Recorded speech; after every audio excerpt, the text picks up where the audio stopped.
Most hit songs have a few weird little tricks that make them almost impossible to forget. But here's the thing, they're almost too easy, so most songwriters end up completely overlooking them. But once you're aware of them, you'll never look at writing a catchy song the same way again. I've been dissecting the biggest songs from the last year, and over I keep seeing the same tricks come up. So in this video, I'm going to show you how Hozier's #1 hit Too Sweet uses them to create a catchy melody that triggers dopamine in the listener's brain, make your chorus feel instantly timeless, and hands down the easiest way to write a lyrical hook. You ever meet someone that you immediately fancied and then completely forgot about them the next day? No, that's not how it works. Yet, with our song ideas, they can be gone by breakfast. That's usually a sign that that song idea you thought you were in love with didn't trigger the one brain response that makes ideas sticky. Let me show you what I mean. Take a look at this. You've probably seen it before. Some people see a rabbit, others see a duck. Now, it's easy to see both, but the twist is you can't see both at the same time. You can only switch between them. This tiny visual surprise releases dopamine, that same chemical that fires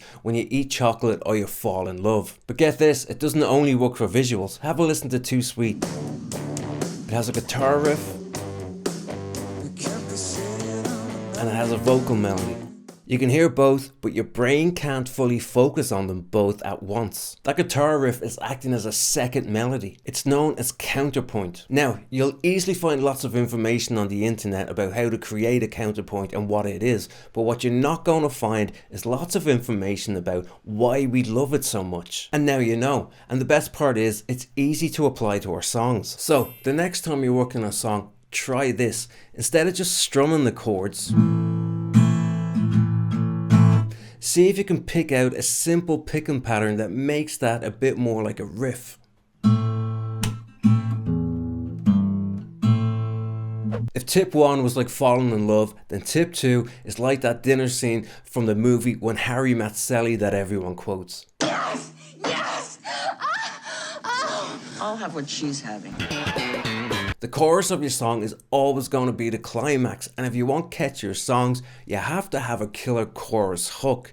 But what most people don't realize is, even the strongest hooks can fall flat if you don't treat them right, and that actually starts way before the chorus lands. This is where what I call universal intervals come in. There's this thing I've noticed in dozens of hit songs where the chorus always feels emotionally explosive, and it's easy to think it's just a hook, but it's actually as much about what happens before the chorus to set up that hook, and it's easier than it sounds. There's only 3 universal intervals that you really need to pay attention to make your chorus explosive. So, Too Sweet is in the key G minor.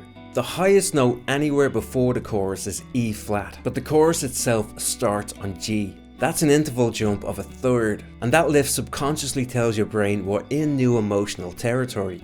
And that's the first universal interval between the first note of your chorus and the highest note that comes anywhere before it. Now, if that first note of the chorus brings us into new emotional territory, the second universal interval creates the emotional climax. Look at the highest note in the chorus compared to the highest note in the other sections. Now we can ignore this pickup phrase leading into the chorus. The highest note in the chorus is 1/5 above the highest note in the verse, and 1/4 above the highest note in the pre-chorus. And that's the second universal interval between the highest note in the chorus and the highest note that comes anywhere before it. This last universal interval is actually the most important, so you don't want to skip it. Look at the last note before the chorus in relation to the first note of the chorus. This is where the contrast matters the most. Again, ignore that pickup phrase. There's an interval of 1/4 between those 2 notes. Those first 2 universal intervals are like setting an explosive charge, and then that last one is like the detonator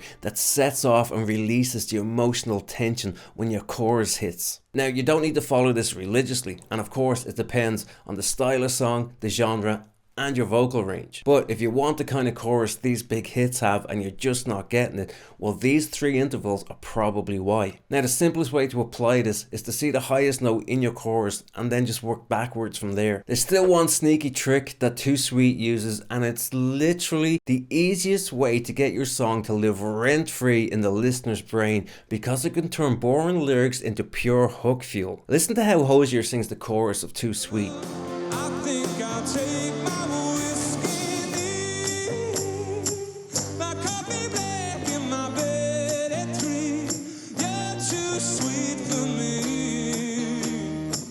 Hear how he's adding extra syllables to those one-syllable words.